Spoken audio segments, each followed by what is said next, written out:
Hello guys, મોર્નિંગમાં આવી ગયા હતા અમે નાસ્તો કરવા માટે, કારણ કે અમે જવાના છે આજે ફરવા માટે અને અમે થોડા જલ્દી છે અને અમારા ફ્રેન્ડ બહુ લેટ છે એટલા માટે બધાને હાય ગુડ મોર્નિંગ. તો હવે આપણે નીકળીએ ફરવા માટે અને આગળના કોઈ પણ વિડીયો શૂટ લીધો નથી. એકચ્યુઅલી ટાઈમ નથી એટલા માટે અમે સીધા ફરવા માટે નીકળી જ ગયા છે અને આપણે જવાનું છે સેલવાસા દૂધની લેક. એટલા માટે અમે બહુ લેટ હતા, બધાને 8 વાગ્યાનો ટાઈમ આપ્યો હતો પણ થઈ ગયા હતા 9. એટલા માટે સીધા અમે નીકળી ગયા ફરવા માટે અને અમે અડધે રસ્તે પહોંચી પણ ગયા છે. અને ઘણા એવા વિડીયો મેં લીધા નથી જે અમે ચાઇ નાસ્તો કરવા માટે સ્ટોપ કર્યો હતો, કશું લીધું નથી. તો ચાલો આપણે મેં તમને બધાને મળાવું મારા ફ્રેન્ડ લોકો સાથે, જે લોકો સાથે અમે નીકળ્યા છે. તો અમે બહુ બધા નીકળ્યા છે, કમસે કમ 10 જણા, તો બચ્ચાઓ મળીને 10 જણા ફિક્સ. તો ચાલો અમે ત્યાં આવી ગયા છે, જમી પણ લીધું. અમે ત્યાં 1 વાગે પહોંચ્યા હતા અને જમી કરીને અમે 3 વાગે ફરવાનું ચાલુ કર્યું છે. તો આ છે મારો ફાઇનલ લુક. તો ચાલો, બધા ફોટોશૂટ કરે છે. તો મેં તો મારા ફોટોશૂટ કરીને કમ્પ્લીટ કરી લીધું છે અને બધાના ફોટોશૂટ હજી ચાલે છે. તો ચાલો હવે આપણે ત્યાં જઈએ જેના માટે આપણે વલસાડથી સેલવાસ સુધી આવ્યા છે. તો ત્યાંનો નજારો બહુ એટલે બહુ જ મસ્ત છે. મેં આગળ પણ આફ્ટર 5 યર્સ આગળ આવી ગઈ છું મેં, અને આ મારી 5મી વખત મેં ત્યાં જાઉં છું. તો ચાલો લેટ્સ ગો. વાવ, બહુ એટલે બહુ જ બ્યુટિફુલ નજારો હોય છે અહીંયાનો. અહીંયા એટલી મસ્ત વાઇબ આવે છે ને કે બહુ જ મજા આવે. ને આજે અમે રિયાન્સ લોકોને ફર્સ્ટ ટાઈમ લઈને આવ્યા છે. તો વાવ, આ બોટમાં પણ અમે લોકો બેસવાના છે. તો પહેલાં તો આપણે નીચે જઈને તમને મેં બધું બતાવીશ.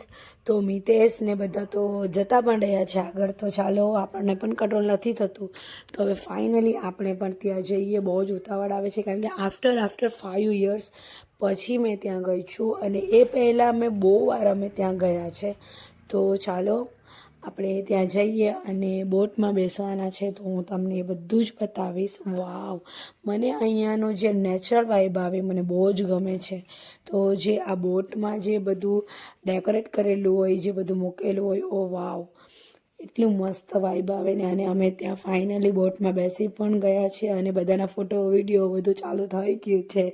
અને એકચ્યુઅલી ત્યાં પ્રોબ્લેમ એ છે કે ત્યાં લાઈવ જેકેટ પહેરીને બેસવાનું છે, જે મને થોડું આકડું લાગે છે. પણ આપણી સેફટી માટે એ લોકોએ કીધું છે કે તમારે લાઈવ જેકેટ પહેરવું જ પડશે.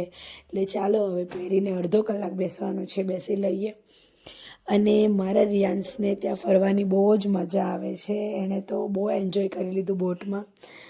એકચ્યુઅલી બોટમાં બેસીને જ્યારે આપણે લેકના વચ્ચે જઈએ ને ત્યારે શું વાઇબ હોય. વાવ, ત્યાં અંદર ફિશને એવું બહુ બધું હતું, પણ મને એકચ્યુઅલી એ રીતે શૂટ કરવાનો બહુ ડર લાગતો હતો કે મોબાઈલ તો નહીં પડી જાય, એટલા માટે મેં એવો કોઈ શૂટ લીધો નથી. પણ નજારો તમે ખાલી જુઓ.